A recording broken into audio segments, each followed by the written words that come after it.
बिस्मिल्लाहिर्रहमानिर्रहीम। अस्सलाम वालेकुम स्टूडेंट्स। आज हम BSN first semester subject microbiology unit 3 hyper sensitivity discuss करने जा रहे हैं। स्टूडेंट्स, सबसे पहले इम्पोर्टेंट बात आप रिमेंबर करें, ये जो चैप्टर है हाइपर सेंसिटिविटी, ये एक ऐसा चैप्टर है और एक ऐसा टॉपिक है कि BSN ख़त्म हो सकता है, लेकिन ये हाइपर सेंसिटिविटी एंड इम्यूनिटी से आप जो है बच नहीं हो सकते। ठीक है, ये आपको HN में भी मिलेगा, आपको ये पैथोफिजियोलॉजी में भी मिलेगा और आगे जाके पीड्स में भी आपको ये मिलेगा। ठीक है, तो ये आपकी जो है जान नहीं छुड़ाती है। ये जो चैप्टर्स मैं डिस्कस करता हूँ ना, हाइपर सेंसिटिविटी, इम्यूनिटी, ये बहुत ज़्यादा जो है इम्पोर्टेंट है स्टूडेंट्स। ओके, तो मैं जिस तरह जो है आप लोगों को समझाता हूँ, तो आप लोगों ने जो है इसको रिमेंबर करना है। ओके, क्योंकि आगे भी आप लोगों को मसला ना हो। अगर फिर आप इसको स्टडी करें या ना करें, लेकिन आपके जहन में ये सब बातें होगी। ठीक है, और इससे कम से कम 10 to 15 MCQs आ सकते हैं। ओके स्टूडेंट्स, तो चलिए स्टार्ट करते हैं। What is hyper sensitivity? Hyper sensitivity क्या होते हैं? Hyper mean increase and sensitivity mean sensitivity. जब एक इंसान, एक बंदे की सेंसिटिविटी हद से ज़्यादा होती है एक चीज़ को, स्टिमुलस कम होता है लेकिन इसकी सेंसिटिविटी हद से ज़्यादा होती है। ओके, हम इसको एलर्जी भी कहते हैं। लोग कहते हैं ना इसको एलर्जी है, खुराक से एलर्जी है, डस्ट से एलर्जी है, मुख्तलिफ़ किस्म के ड्रग्स से एलर्जी है, मेडिसिन से एलर्जी है। ओके, तो ये सब क्या होता है? ये एक हाइपर सेंसिटिविटी होता है। तो अगर इसके हम जनरल डिफिनीशन करें, तो जनरल डिफिनीशन इसकी क्या है? exaggerated और inappropriate immune response to an substance और stimuli। मेरे पास फॉर एग्जांपल एक स्टिमुलाई है या एक सब्सटेंस है। ओके, तो इसको जब हमारा बॉडी या इम्यून रिस्पॉन्स जो है बहुत ज़्यादा, हद से ज़्यादा एग्जाजुरेटेड होता है या जो है इनअप्रोप्रिएट होता है। ओके, इस पे मतलब हद से ज़्यादा जो है एक्शन लेता है, तो ये होता है हमारे पास हाइपर सेंसिटिविटी। और फिर स्टूडेंट्स, आपको पता है हाइपर सेंसिटिविटी के फिर 4 टाइप्स हैं और बहुत ज़्यादा जो है इंपॉर्टेंट है। टाइप 1 है, टाइप 1 को इमीडिएट हाइपर सेंसिटिविटी भी कहा जाता है। ओके, एलर्जी जो कहते हैं, एनाफाइलेक्टिक शॉक भी कहा जाता है।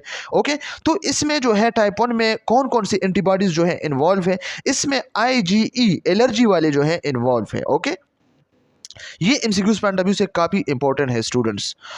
और इसमें क्या होता है? हाइव्स होता है, इचिंग होता है, एनाफाइलेक्सिस होता है। ओके, और एग्जाम्पल किया है एलर्जिक और रेनाइटिस होता है, फूड एलर्जीज होते हैं टाइप 1 में। ओके, टाइप 2 में हम क्या डिस्कस करते हैं? इसको antibody dependent cytotoxic hyper sensitivity भी कहते हैं। ओके, इसमें IgG और IgM जो है इन्वॉल्व होता है। ओके, और इसमें क्या होता है? जो हमारा एंटीजन होता है इसके सरफेस पे, ओके, जो हमारे पास एंटीजन होता है, ओके, तो इसको जो है हमारा एंटीबॉडी IgG या IgM इसको टारगेट करते हैं। ओके, और इसकी वजह से जो है सेल डिस्ट्रक्शन होता है। फॉर एग्जांपल, अगर हम ऑटो इम्यून हेमोलाइटिक एनीमिया की बात करें, या हम जो है हम एनीमिया क्या होता है? ओके, हमारा जो रेड ब्लड सेल हो, हीमोलाइटिक एनीमिया, जो हमारा रेड ब्लड सेल, इसमें जो है क्या होता है? डिस्ट्रक्ट होते हैं, ब्रेक होते हैं। ओके, इस तरह अगर हम एरिथ्रोब्लास्टोसिस की बात करें, ओके, तो वो भी इसमें जो है होता है। आगे इस जो स्लाइड है इसको हम डिस्कस करते हैं step by step. Okay students, तो इसमें क्या होता है? डिस्ट्रक्शन होता है रेड ब्लड सेल्स की। ओके, या गुड पेस्चर सिंड्रोम जो होता है, आगे हम इसको डिस्कस करते हैं। तो ये टाइप 2 में आते हैं। ओके, इसके बाद है टाइप 3। टाइप 3 में क्या होता है? Immune complex mediated hyper sensitivity. ये इम्यून कम्प्लेक्स मेडिएटेड है। इसमें क्या होता है? एंटीजन आता है, इसके रिस्पॉन्स में एंटीबॉडी बनता है बॉडी में, तो एंटीजन एंटीबॉडी कम्प्लेक्स बनता है और फिर ये जाके हमारे ब्लड वेसल्स में जो है क्या करता है? जो है इसमें जो है जगह जगह जो है ये हमारा जो ब्लड वेसल्स होता है ना, इसको जो है बंद करते हैं। ओके, और इस तरह जो हमारा नेफ्रॉन होता है इसको भी जो है बंद करता है। तो इससे जो है ग्लोमेरुलोनेफ्राइटिस, ये मसले जो है इससे बनते हैं, या थ्रोम्बोसिस जो है इससे बनते हैं। ओके, इसके बाद हमारे पास है टाइप 4, डिलाइट टाइप होता है। Okay, cell mediated hypersensitivity. इसमें क्या होता है? टी सेल्स हमारे पास जो है क्या करते हैं, वो जो है मेडिएटेड होते हैं। तो इस वजह से क्या बनते हैं, डर्मेटाइटिस, ट्यूबर कोलोसिस, ये मुख्तलिफ किस्म के जो है काज होते हैं इससे। तो ये होता है हमारे पास हाइपर सेंसिटिविटी। हाइपर सेंसिटिविटी क्या होता है, एक होते हैं सेंसिटिविटी। सेंसिटिविटी क्या होता है, जब एक बंदा किसी चीज़ को सेंसिटिव होता है, ओके। लेकिन हाइपर, हद से ज़्यादा एक बंदा किसी चीज़ के सामने जो है सेंसिटिव होता है एक्सट्रीम लेवल पे, तो ये हमारे पास क्या होता है, हाइपर सेंसिटिविटी होता है। ओके स्टूडेंट्स, तो ये जनरल हमारे पास था। अब स्लाइड में क्या लिखा है, hypersensitivity is overreaction to an allergen. Allergen allergen के साथ जो हमारा और रिएक्शन होता है बॉडी के, एलर्जन क्या होता है, a substance that trigger an allergic reaction in some people. ये हमारे पास एक ट्रिगर होता है, ओके, सब्सटेंस होता है जो एलर्जिक रिएक्शन को जो है क्या करता है, और भी जो है बढ़ाता है, एग्जैजुरेट करता है, ट्रिगर करता है, स्टिमुलेट करता है बाज़ लोगों में, ओके। इसमें पोलन होते हैं, डस्ट होते हैं, ओके, मोल्ड्स होते हैं, जो फंजाई एलजी होता है, डेंडर होते हैं, फूड एलर्जीज होते हैं, या इंसेक्ट स्टिंग होते हैं, जो इंसेक्ट डंक मारता है, ओके। तो ये सब जो है इसमें जो है होता है एलर्जेंस में, ओके। तो ये और रिएक्शन है हमारी बॉडी की, और रिएक्शन, ओके, ओवर स्टिमुलेशन होता है एलर्जन को, ओके।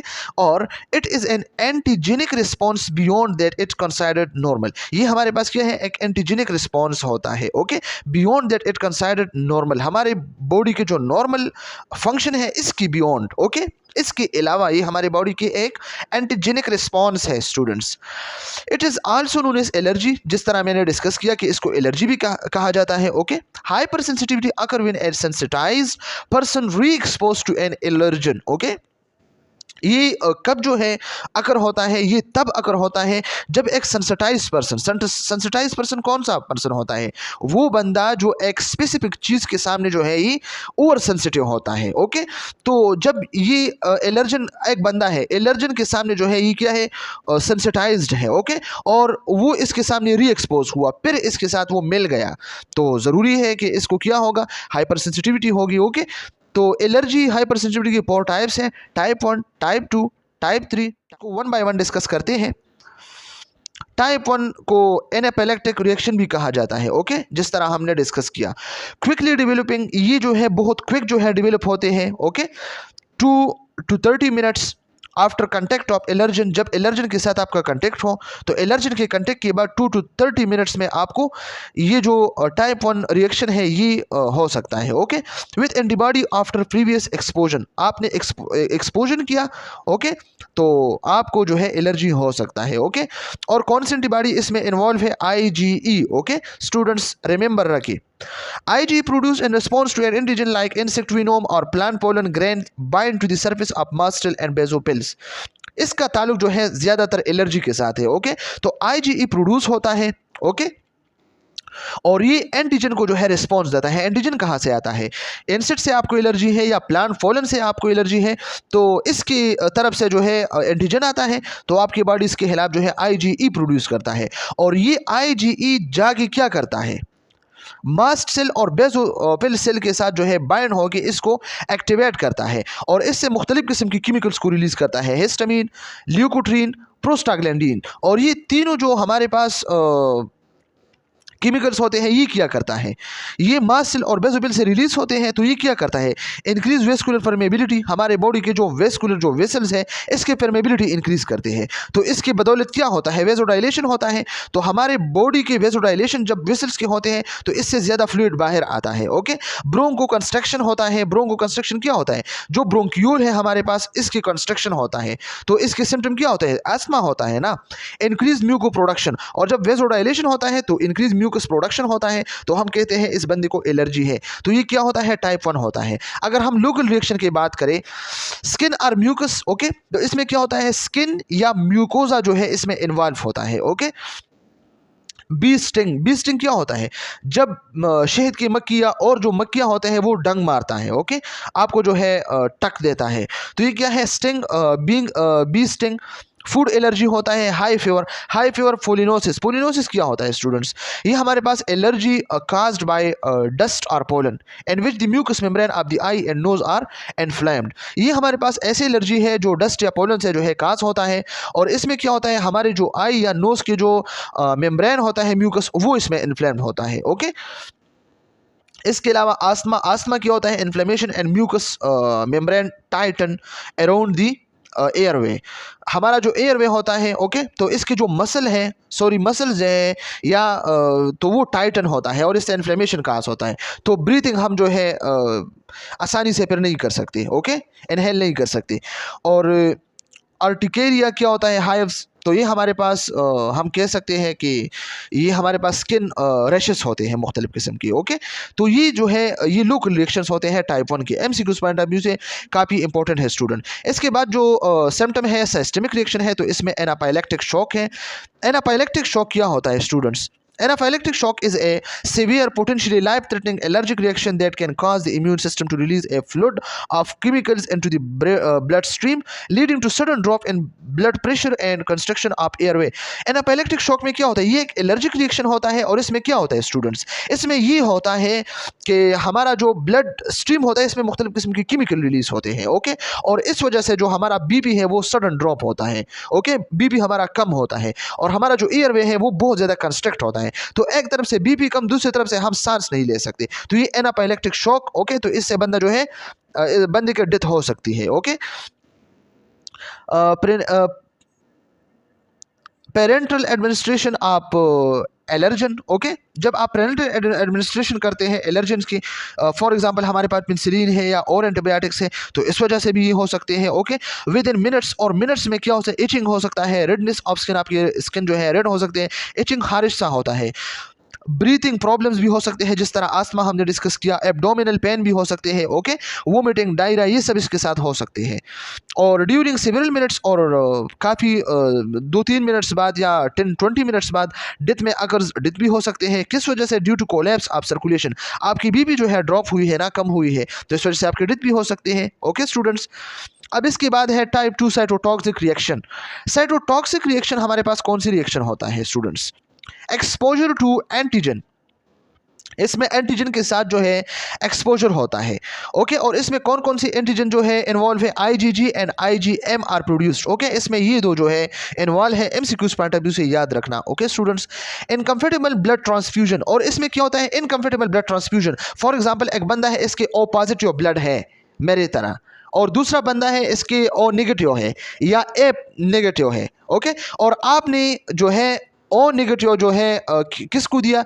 ए पॉजिटिव को दिया, तो क्या होगा? डिस्ट्रक्शन आरबीसी होगा ना। तो ये क्या है? ये इनकम्पैटिबल ब्लड ट्रांसफ्यूजन होता है, okay students. RH incompatibility, RH incompatibility क्या मतलब है? इसका मतलब ये है कि मदर की जो है आरएच नेगेटिव है और बेबी की जो है आरएच पॉजिटिव है, तो ये इनकम्पेटिबिलिटी है, इससे बच्चा जो है वो बच्चे का डेथ हो सकता है, ओके। और इसका जो एग्जांपल है एरिथ्रोब्लास्टोसिस फीटस है, ओके, फीटलिस है। तो ये क्या होता है? Erythroblastosis fetus is a rare pregnancy complication that occurs when your immune system attack the fetus red blood cell. इसमें मदर के जो रेड ब्लड सेल है वो जाके मदर के जो इम्यून सिस्टम है वो जाके बच्चे के जो रेड ब्लड सेल है इस पे अटैक करता है, ओके। तो ये क्या होता है? ये एरिथ्रोब्लास्टोसिस फीटस है। अगर हम बात करें maternal IgG cross the placenta and attack to the fetal RBC, जो मदर के जो आईजीजी है वो प्लेसेंटा को क्रॉस करके फीटल के जो आरबीसी है इसको क्या करते हैं? इसको डिस्ट्रक्ट करते हैं, ओके। तो ये हमारे पास जो है एरिथ्रोब्लास्टोसिस फीटलिस है, ओके। इसके बाद है टाइप 3 इम्यून कॉम्प्लेक्स रिएक्शन। ये क्या होता है? Formation of antigen antibody complex, immune complex.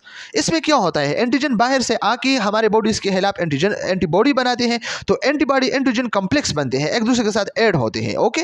तो फिर ये क्या होता है? Antigen antibody complex are deposit in the organ, okay. ये जाके मुख्तलिफ किस्म के वेसल्स, किडनी और मुख्तलिफ किस्म के ब्लड वेसल्स में ये कोलैप्स होते हैं, ये डिपॉजिट होते हैं और इसको ब्लॉक करते हैं, okay. IgG is usually involve, और इसमें आईजीजी जो है इन्वॉल्व है, okay. MCQs point of view से याद रखना। Acute inflammation of tissue and organs, और जब ये डिपॉजिट होते हैं मुख्तलिफ किस्म के सेल्स, मुख्तलिफ किस्म के टिश्यू वेसल्स में, ओके, नेफ्रॉन में, तो फिर ये क्या करता है? ये जाके एक्यूट इन्फ्लेमेशन जो है काज करता है, okay. Repeated exposure to animal serum, okay, और इसके जो है रिपीटेड एक्सपोजर होता है एनिमल सीरम में। एनिमल सीरम क्या होता है? एंटी टेटेनिक, जो हम वैक्सीन यूज करते हैं टेटेनस के खिलाफ, ओके, टेटेनस के खिलाफ, ओके। विसल वाल पे जो है ये डिपॉजिट होता है और थ्रोम्बोसिस करता है। थ्रोम्बोसिस क्या होता है? ब्लड क्लोटिंग करता है, ब्लड को क्लोट करके विसल को क्लोज करता है, बंद करता है। ओके, इस्केमिक निक्रोसिस और क्या होता है, जो हमारे सेल्स होते हैं मुख्तलिफ किस्म के या ब्रेन के जो न्यूरोनल सेल होते हैं, इसको जो ब्लड जाते हैं तो वो रुकता है। क्यों? विसल जो है इसमें जो है मुख्तलिफ किस्म की एंटीजन एंटीबॉडी कम्प्लेक्स जो है डिपॉजिट हुई है ना, तो निक्रोसिस इससे होता है। जब सेल को जो है ऑक्सीजन ब्लड नहीं मिलता तो सेल जो है सेल का डेथ होता है, तो ये निक्रोसिस होता है। ओके, मैनिफेस्टेशन क्या होता है? 2 to 8 आवर्स में होता है। For example glomerulonephritis. ग्लोमेरुलोनेफ्राइटिस क्या होता है स्टूडेंट्स? ये हमारे पास जो ग्लोमेरुलस होते हैं ना, हमारे जो किडनी में होते हैं, नेफ्रॉन में होते हैं, तो ये हमारे पास एक फिल्ट्रेशन प्रोसेस है ना, तो इसकी जो मेम्ब्रेन है इसमें छोटे छोटे स्मॉल होल्स है, तो इससे ब्लड पास होते हैं और जो इम्पोर्टेंट जो न्यूट्रिएंट है वो इससे पास नहीं होते हैं, like glucose, like amino acids etcetera, ये सब जो है इससे पास नहीं होते हैं। ओके, लेकिन जब ये हमारे पास एंटीजन एंटीबॉडी कम्प्लेक्स होते हैं तो ये आके इस होल्स में जो है ये डिपॉजिट होते हैं और इसको जो है क्लोज करता है और इसके होल को जो है और भी जो है ओपन करता है। तो जब इसको ओपन करता है तो इससे इन्फ्लेमेशन जो है काज होता है, तो ये है एक्यूट इन्फ्लेमेशन। तो ग्लोमेरुलोनेफ्राइटिस ये होता है। ओके, आइटिस क्या होता है? इन्फ्लेमेशन होता है, तो ग्लोमेरुलस की इन्फ्लेमेशन ये काज करता है। Okay, systemic lupus erythematosus. Okay, और ये क्या होता है? जो अब ये जो सिस्टेमिक लूपस एरिथ्रोमेटोसिस, इसको लूपस भी कहा जाता है। लूपस क्या होता है? ये हमारे पास है ऑटो इम्यून डिसऑर्डर है और इसमें जो हमारे बॉडी की इम्यून सिस्टम है ये मिस्टेकनली जाके हमारे हेल्थी टिश्यू को जो है क्या करता है? इसको डिस्ट्रक्ट करता है। ओके, तो ये हमारे पास है सिस्टेमिक लूपस एरिथ्रोमेटोसिस। ओके, इसके बाद है टाइप 4 डिलाइड हाइपर सेंसिटिविटी। तो डिलाइड हाइपर सेंसिटिविटी में क्या होता है? इसमें हमारे पास जो है सेलुलर इम्यूनिटी इन्वॉल्व होते हैं, टी सेल्स इसमें इन्वॉल्व होते हैं और ट्यूबरकुलिन रिएक्शन मोनोटॉक्सिक टेस्ट जो होता है। ओके, इसका क्या मतलब है? इसका मतलब ये है कि इसमें होता है हमारे पास delayed response, systemic symptoms develop after a delay. Okay, इस ये डिलाइड होता है, इसके जो सिम्टम है वो थोड़े से 1-3 डेज बाद जो है ये सामने आते हैं। ओके, सेलुलर इम्यूनिटी इसमें क्या होता है? इसमें हमारे पास टी सेल प्ले ए की रोल इन द रिस्पॉन्स और इसके जो रिस्पॉन्स है वो टी सेल्स दे रहा है। ओके, टी सेल एक्टिवेशन की और T cell recognize antigen and trigger and immune response. T cell जो है रिकॉग्नाइज करता है ओके और एंटीजन को और फिर ये ट्रिगर करता है इम्यून रिस्पॉन्स को। ओके, इसके ट्यूबरकुलिन रिएक्शन है monotoxic test is used to diagnose tuberculosis infection और इसमें हम क्या करते हैं? मोनोटॉक्सिक टेस्ट जो है यूज़ करते हैं ताकि हम ट्यूबरकुलोसिस को जो है ट्यूबरकुलोसिस इन्फेक्शन को जो है हम क्या करें? इसको हम जो है क्या करें? डायग्नोस कर सके। तो मोनोटॉक्स टेस्ट किस लिए हम करते हैं स्टूडेंट्स? ट्यूबरकुलोसिस इन्फेक्शन के लिए। Okay, MCQs point of view से। सिमिलरली आईडीडीएम मीन क्या? Insulin dependent diabetes mellitus, autoimmune destruction of pancreas beta cell. और इसमें क्या होता है? टाइप 4 में जो डिलाइड हाइपर सेंसिटिविटी में इसमें हमारे पास क्या होते हैं स्टूडेंट्स? ये एमसीक्यूज पॉइंट ऑफ व्यू से काफ़ी इंपॉर्टेंट है। ओके, इसमें जो पेंक्रियाटिक बीटा सेल्स है इसके ऑटो इम्यून डिस्ट्रक्शन होता है। ओके, तो जब इसका डिस्ट्रक्शन होता है तो ये क्या काज करता है? आईडीडीएम। ओके, आईडीडीएम क्या मतलब? Insulin dependent diabetic mellitus. Okay, allergies to hapten in cosmetics.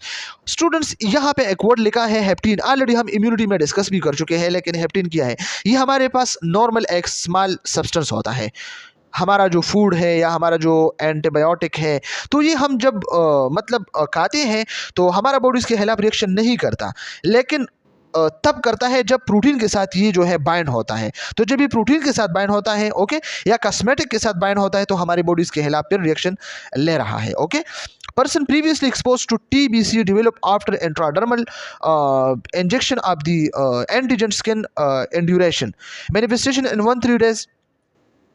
Okay, और 1-3 डेज है। और स्टीवन जॉनसन सिंड्रोम इसमें होता है। ये क्या होता है? एरेयर बट सीरियस डिसऑर्डर, ये हमारे पास सीरियस डिसऑर्डर है दैट अफेक्ट्स द स्किन, जो हमारे स्किन को अफेक्ट करता है और म्यूकस मेम्ब्रेन को। It often trigger by reaction by mediator और समटाइम एन इन्फेक्शन। तो स्टूडेंट्स ये एमसीक्यूज पॉइंट ऑफ व्यू से काफ़ी इंपॉर्टेंट चैप्टर है और ये ऐसा चैप्टर है जो बार बार आप लोगों के सेमेस्टर में अपेयर होता है और आपके पेपर में आ सकता है। इससे कम से कम 10 एमसीक्यूज। ओके, तो आप लोगों ने इसको जो है ज़हन नशीन करना है। Thank you so much. खुदा हाफिज।